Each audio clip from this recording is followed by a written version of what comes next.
السلام علیکم انشاءالله چې روغ جوړ او صحتمند اوسئ.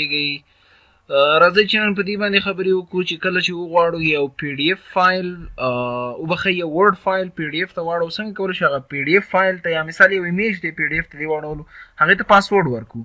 راځو فایلز ته هغه مخکینۍ طریقه تعقیبوو. راځو ایکسپورټ ته، دلته کریټ اډوبي پی ډي اف دا خپله د اډوبي پی ډي اف آپشن دی، که بیا دا نه وي لاندې استفاده کوي دا هم پاسبل دی.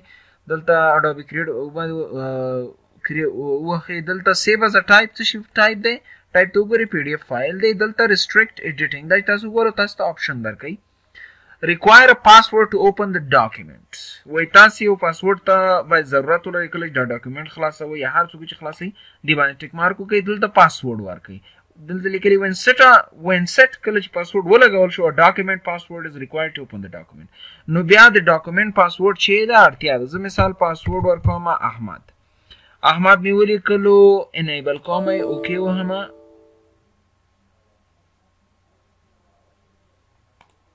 اوکې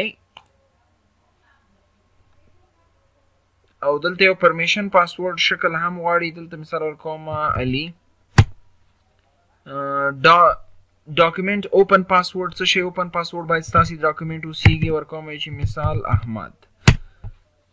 پرمیشن پاسورډ چې ده علي اوکې کا. اینډ راځه فایل چې کا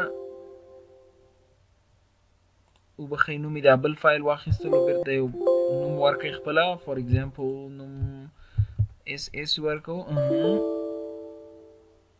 خدای طریقه ده and this is a simple way which you can use.